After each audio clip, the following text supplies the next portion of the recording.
नमस्कार. मस्साजोगच्या ग्रामपंचायतीच्या निवडणुकीचा निकाल लागला.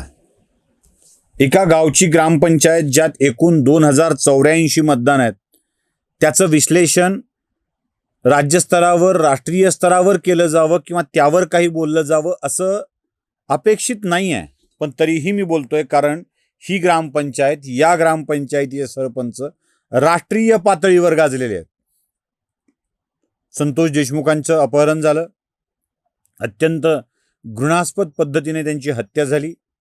एक आरोपी वगळता बाकी सगळ्या आरोपींना अटक झाली आहे. त्यांच्या मृत्यूनंतर लोकनियुक्त सरपंच असल्यानं त्या लोकनियुक्त सरपंच पदाची निवडणूक होऊ घातलेली होती. जगात सगळ्याच ठिकाणी सहानुभूतीच्या निवडणुका बिनविरोध व्हाव्यात अशी एक चर्चा असते, त्या होत नाहीत. आपण राहुरी बघितलं, बारामती बघितलं, तसं मस्साजोगमध्येही घडलं. लोक उभे राहिले, निवडणूक झाली, सरळ फाईट झाली.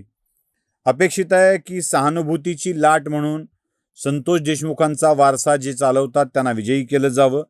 पण या निवडणुकीत अश्विनी संतोष देशमुख यांचा पराभव झाला. त्यांच्या विरोधातले स्वरूपानंद देशमुख, ज्यांना बबलू देशमुख या नावाने ओळखलं जातं, ते विजयी झाले. या निवडणुकीच्या आधी झालेल्या निवडणुकीत 92 मतांनी याच स्वरूपानंद उर्फ बबलू देशमुख यांचा पराभव झाला होता. पण स्वरूपानंदांनी प्रचंड सहानुभूतीची लाट असताना सुद्धा जवळपास 914 मतं घेत पराभव केलेला आहे. हा पराभव अश्विनी संतोष देशमुख यांचा आहे का? नाही. मी हा पराभव अश्विनी संतोष देशमुख यांचा मानत नाही. हा पराभव संतोष देशमुखांच्या सहानुभूतीचा आहे का? नाही. हा पराभव त्यांचाही नाही. स्वरूपानंदांच्या विजयामुळे हा त्यांना विजय, चांगुलपणामुळे हा विजय मिळालाय का? मी तेही मानायला तयार नाही. मग काय आहे? हा विजय स्वरूपानंद देशमुख यांना मिळाला आणि जो देशमुख, दुसऱ्या देशमुखांचा पराभव झाला, तो धनंजय देशमुख यांचा पराभव आहे, अश्विनी देशमुख यांचा नाही. एकटे धनंजय देशमुख या पराभवाला कारणीभूत आहेत का? तसंही नाही. धनंजय देशमुखांच्या बाबतीत एक म्हण लागू पडते, जो दुसऱ्यावरी विसंबला त्याचा कार्यभाग बुडाला असं जे म्हणतात ना, तसं ते जो जरांगेवरी विसंबला त्याचा कार्यभाग बुडाला याचा प्रत्यय धनंजय देशमुखांनी घेतलेला आहे.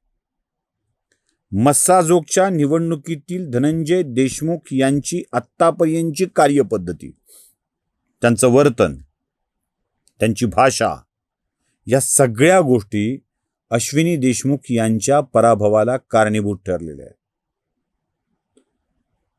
आपल्या बंधूंचा मृत्यू झाल्यानंतर त्यानंतर मिळणारी सहानुभूती यापेक्षाही धनंजय देशमुख यांनी याच्या आधारावर गाव आपल्याच पाठीशी आहे असं गृहीत धरून जे राजकारण करण्याचा प्रयत्न केला, त्याला बसलेला हा फटका आहे. मनोज जरांगे यांना आपल्या आंदोलनात घेऊन त्यांचा सहभाग वाढवून ही निवडणूक लढण्याचा आणि जिंकण्याचा प्रयत्न झाला. घात तिथे झाला. मी वारंवार सांगतोय, संघर्ष योद्धा मनोज जरांगे दादा पाटील, मी एकही शब्द चुकीचा वापरत नाहीये, ज्यांना ज्यांना निवडणुकीत सहकार्य करण्याचं आश्वासन देतात अथवा प्रत्यक्ष करतात, त्यांची वाट लागते. अपवाद फक्त एक निवडणूक आहे, जे बीड लोकसभा. बजरंग सोनवणे यांचा विजय हा पंकजा मुंडेंच्या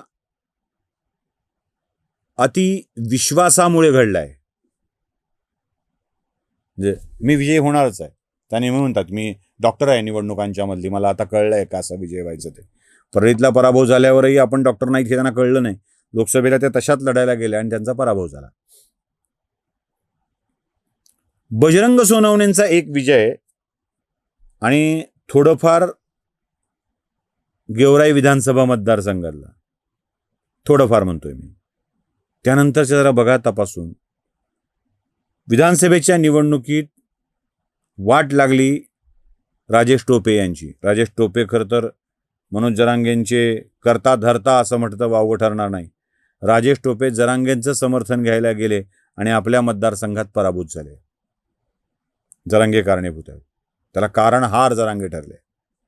गेवराई नगर परिषद पंडितांच्या हाती आलीच नाही, ती भाजपवाल्यांच्या हाती गेली. याला कारण मनोज जरांगे आहेत. अंबडची नगर परिषद टोपेंच्या गटाच्या हातामध्ये यायला हवी होती, पण ती एका ब्राह्मण व्यक्तीच्या हातामध्ये गेली, भाजपच्या हातामध्ये गेली. याला कारण मनोज जरांगेंचं त्यांना सपोर्ट करणं आहे, विरोधकांना सपोर्ट करणं आहे.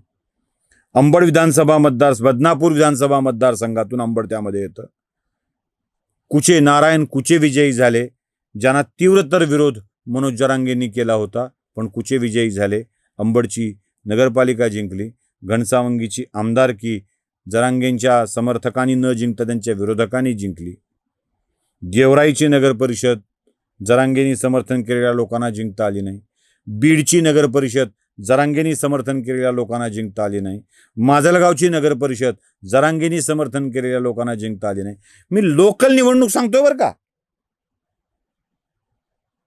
तसं जे जरांगे ठामपणे देशमुख परिवाराच्या मागे उभे होते त्यांनाही विजय मिळवून देता नाही आला. काही लोकांचा द्वेष करत राजकारणात उतरणे, त्या आंदोलनाचा उपयोग करून घेणे हे शक्य होत नसतं. यश मिळत नाही, हे पुन्हा पुन्हा लक्षात घेतलं पाहिजे. त्यामुळं हा पराभव अश्विनी देशमुखांचा नाही आहे, तर धनंजय देशमुखांना जरांगेंनी केलेल्या समर्थनाचा आहे, हे लक्षात घेणं आवश्यक आहे.